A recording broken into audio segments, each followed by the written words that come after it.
presentation up. Thank you for joining us, Rodney. You've got 5 minutes. Will the presentation be put up? Okay. Yep. So hi, my name is Rodney. I'm a third-year planning student, and I live in Waterloo. This was me last Halloween, being the Ion because I love it that much. You guys laugh, but it's great, right? It's preventing sprawl. It's leading to intensification, the economic benefits, and it's a great transit route, which is why I'm here to advocate for it today. Next. When I first heard about the preliminary budget where the off-peak hours would be cut to every 30 minutes, I was shocked because this picture I just took this year, that's 11:58. This is the last train. Look how many students and people are taking it. There is demand in the evening and off-peak hours, and we should be expanding hours and expanding service instead of cutting it.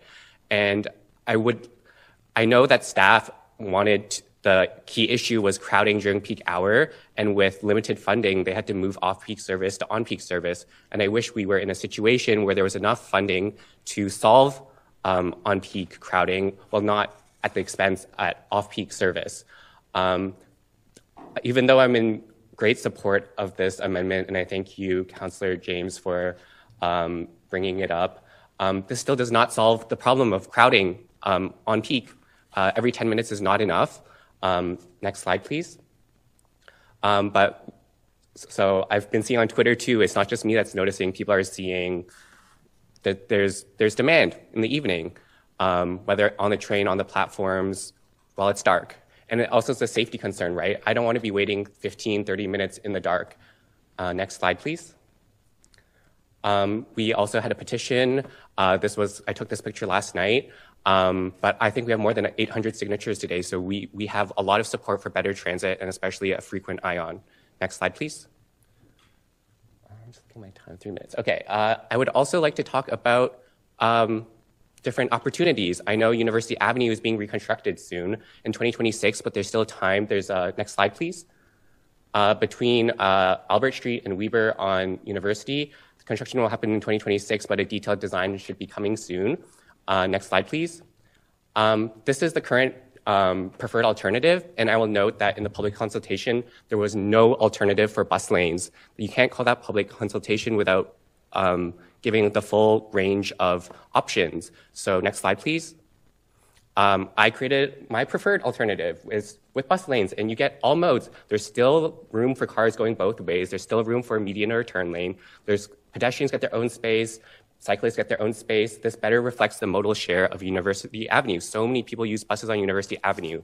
And with the reconstruction, this is all, like, you just need to use red asphalt instead of black asphalt. This doesn't cost much. But even right now, you can use a very low initial capital cost to just paint it red and signage. And that saves you money in the long run. By taking buses out of traffic, you need less buses to run, and service runs faster, so there's more throughput. So it actually saves you money in the long run. Next slide, please. So why University Avenue? Well, there's 5 buses along this corridor, including an I-Express route. They're all overcrowded and chronically late. All my friends can tell you that it's almost impossible to get on buses sometimes. And it's crazy that there's no bus lanes here, even though there's so many routes. Next slide, please. So you can see I took a picture on a bus on a weekday afternoon, crowded. And just this is at University and King, and I just wanted to show what the pedestrian environment is like. 5 to 6 lanes, all cars. It's not very hospitable to be a pedestrian or transit user here. We need to redistribute the space so it is more equitable for people who use any mode. Next slide, please. This is what I would think bus lanes could look like, right? So, right, you still have the car lanes, but now you have bus lanes on the edges. Next slide, please. And people do this all around the world, in the US, in the UK, in Nigeria, in Korea, everywhere. This is like standard practice. Next slide, please. Even closer to home, I'm originally from York region. We have the Viva BRT. London is building BRT, but we don't even need BRT. We just need bus lanes. In Toronto, this is Eglinton East. They just painted the street red. They didn't reconstruct it, redesign it, just painted the lanes red. And what happened? Next slide, please. Commute times went down. AM peak, 2 minutes less. PM peak, 5 minutes less. Transit reliability went up 12%. This was during COVID, so there's some the data isn't the greatest, but it shows there's plenty of studies across the world that show that bus lanes work. And I just wanted to show a more local example. Next slide, please. Actually, Rodney, thank you for your. Can I just have it go to the that'll last be it slide? for your time tonight. But we do have a couple questions. So, Councillor McCabe. Thank you. Through you, excuse me, through you, Chair Rodney, I love your commitment to the Ion, and I'm wondering maybe for next Halloween if I can borrow your costume. Well, maybe I can be an Ion and you can be a card to collide. That would be a very scary and spooky Halloween situation. Question, Councillor Salonen.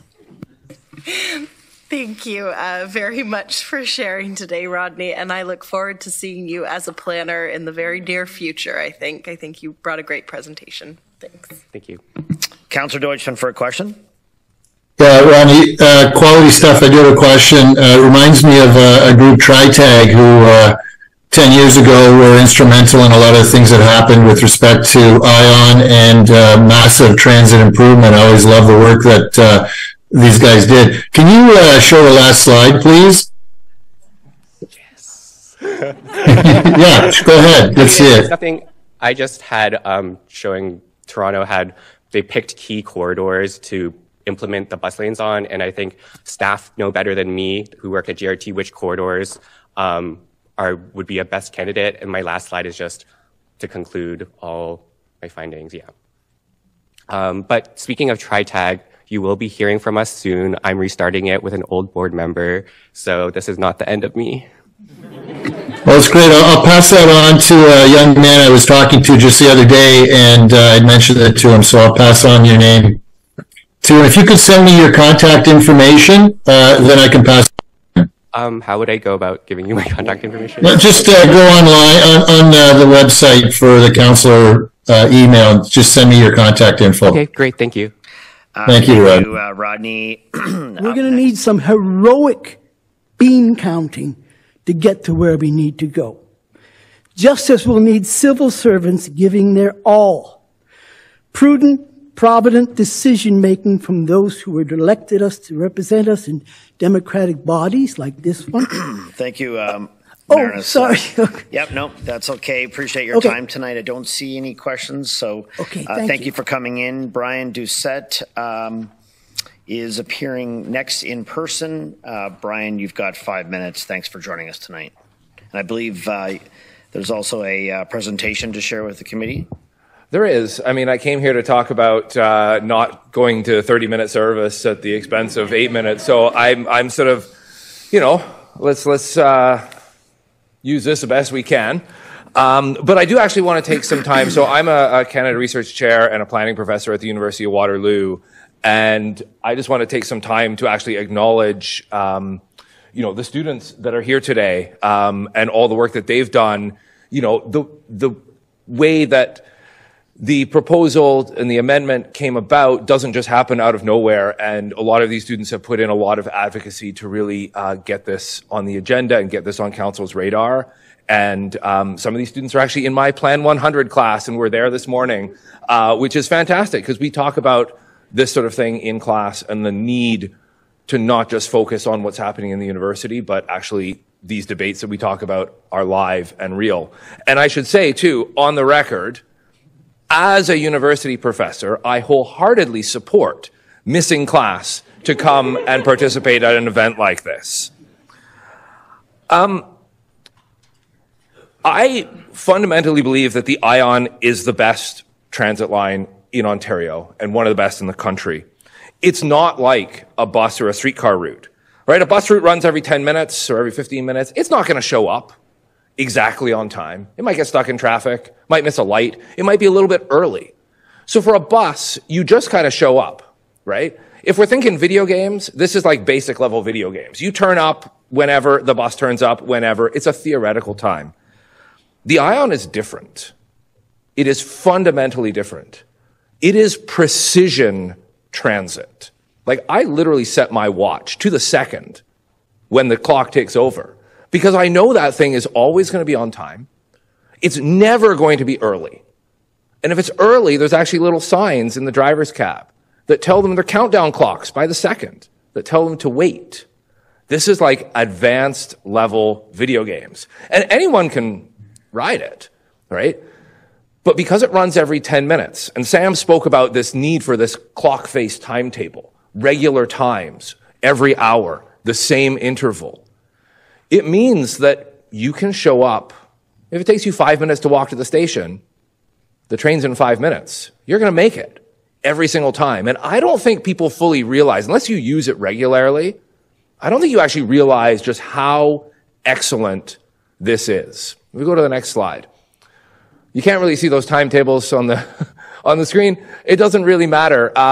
This is something that is standard in a lot of places in the world. So this is the old timetable from, I used to live in the Netherlands. 10-minute service, every 10 minutes, on time, right? You set your watch to it. You plan. You know, oh, I'm going to take the 5:17 today. Oh, you know, you plan around it. And so often when we talk about, oh, things are different in Europe, right? Cycling's much better, right? The housing stuff's much better. The public spaces stuff is much better. When it comes to the ION, I think we can legitimately say we are on par, if not better, than a lot of those lines in Europe. Like, this is something to be celebrated and to be championed. And so if the service does improve beyond 10 minutes, as Sam was saying, you go to the 7.5 or the 7 and 8 to keep that clock face intact, to keep that regularity and that simplicity that is part of what makes ION so fantastic. We go to the next slide. We can kind of skip through some of these quickly because we've talked about this, and I think everyone's realized that, you know, a 30-minute service is something that is a service of last resort, right? Something people will use if they have no other option. And we'll see, if we go to the next slide, you know, we've seen lots of pictures of very busy ION trains, right? I took this coming back from a Rangers game with my daughter. And why would we drive? It's a 10-minute walk to get, you know, to get good parking where you're not stuck in traffic. It's a 10-minute walk to the ION station. And it's important to remember, too, that a lot of these evening journeys started earlier in the day. And if you make the service so unattractive in the evenings, you're probably going to kill a lot of that peak ridership as well. If we go to the next slide, I don't know if this is still relevant. Yeah, okay, it is still relevant. But let's also focus, and this has been brought up by a lot of the students here today, let's also focus on getting those bus times down from 30 to 15 minutes, right? That should be a priority. If we had 15 minutes base service everywhere across the city, that would transform not just the ION corridor and not just make it easy if you live, work, and play along that corridor, but many more communities around the region and give us a much more equitable transit system that we all deserve. The ION's a fantastic start. It is the best transit line in Ontario. Let's roll that out to some of the bus routes as well. Thank you.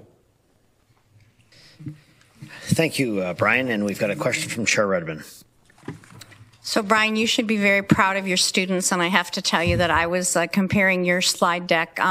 Oral presentation, wonderful, but I really liked Rodney's slide deck. It's fantastic. I guess my question would be, what did you wear for Halloween? I didn't wear anything, but a couple years ago, I made a double-decker bus out of one of those Costco cardboard things for my son, and he loved it. So, I mean, I've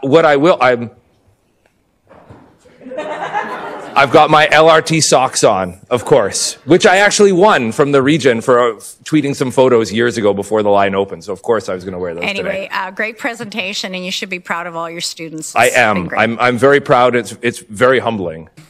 Thank you, Brian.